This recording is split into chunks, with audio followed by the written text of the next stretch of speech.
Distance learning is part of our mission at ECU, and really for the entire UNC system, we're the flagship for distance learning.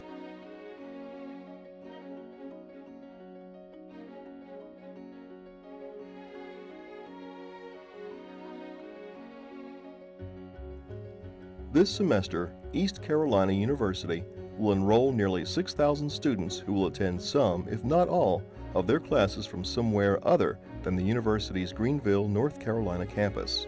Over the past decade, East Carolina has become a leader in distance education, currently offering the most online degree programs and the only accredited, completely online MBA program in the UNC system.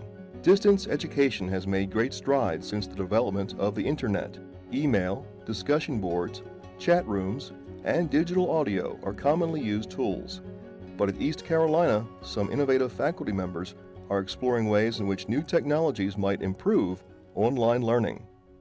As for faculty, I think it's an exciting time to be a faculty member, not only in terms of learning the different technology, but also researching its effects on the value that it's added to the students. Aside from the ability for them to develop a learning community with both myself and with the other students, it's also provided them with a richer resources of technology resources to review the curriculum that I am teaching.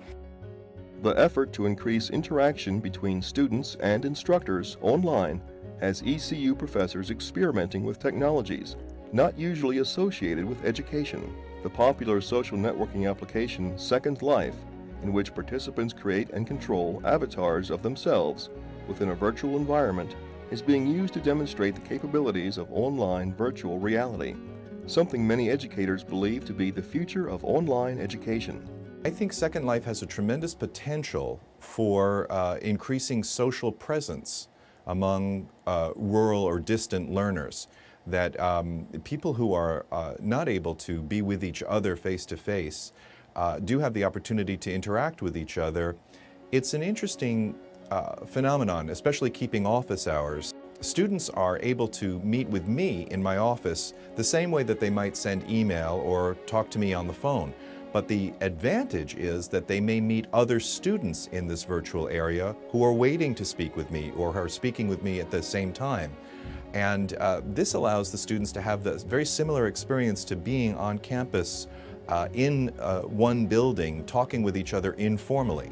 So Second Life, I think, has a tremendous potential to increase socialization among students. While online virtual reality is the most dynamic example of technology being used to advance distance education, it is by no means the only way in which technology is improving online courses. New variations of previously available technology have infused the virtual classroom with new energy. One of the ways that I use technology in my classes includes things like YouTube and podcasting, things that students have a surprising ability to use. The podcasts have been extremely successful for me. Students listen to it while they're doing the dishes, cleaning the house, a lot of the online students when they're commuting.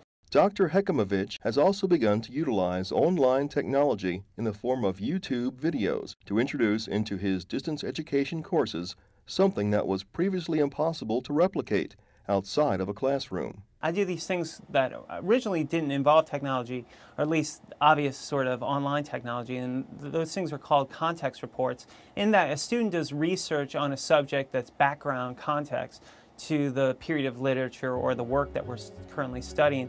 So I used to hand these off to students and they put on plays and presentations in the class, and still many students do that. But I also developed a way to use those and produce YouTube videos of those. And they produce these astonishingly impressive visual engagements with the subject. Professor Hodge has adapted another existing technology to create tutorials for her online courses that may leave many students wondering if a passing grade is in the forecast. One of the ways in which I create my tutorials is by using a green screen technology, and we're actually using that to create this video that we're presenting with. And what the green screen technology allows me to do is, in a simplistic form, is be the weather girl is how everyone else describes it, where I put images behind me and I'm able to actually talk through different programs. I get to point to where students need to save material, where they need to maybe click on a button to add a layer to a web page. And so it provides for an interactive method where students can actually walk through the procedures as I'm going through them. Aside from improving interaction between students and faculty in the virtual classroom, technology is also improving communication outside of the course material. When you look at the surveys and the national statistics, when students talk about what they want communication and they want feedback on their assignments. They want to know that what they did is being read and is useful. The hardware that I use is a cell phone. I use the cell phone to text message students. Everyone is text messaging in our classes, and we thought, well, rather than shunning it, why don't we embrace the change that we see taking place?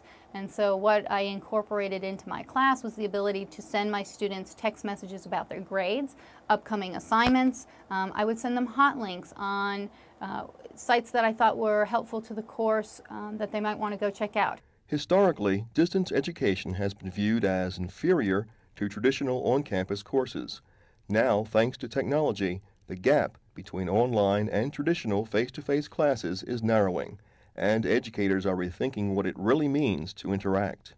I think learning online or learning at a distance has come a very, very long way, and that it's not just on a par. It has demonstrated itself to be a very high-quality experience for most people. The efforts put forth by East Carolina's faculty to increase the effectiveness of its distance education program continues on a path set forth by university administrators to be worldwide leaders in distance learning. We are going to become more and more involved in online education, and we're going to find more and better ways to conduct distance learning. Right now, I think we're doing a really good job with the tools that we have. I only see it expanding. 5-6 years from now, we'll have better tools, we'll have better understanding of how these tools work, and we'll be able to deliver even higher quality educational programs.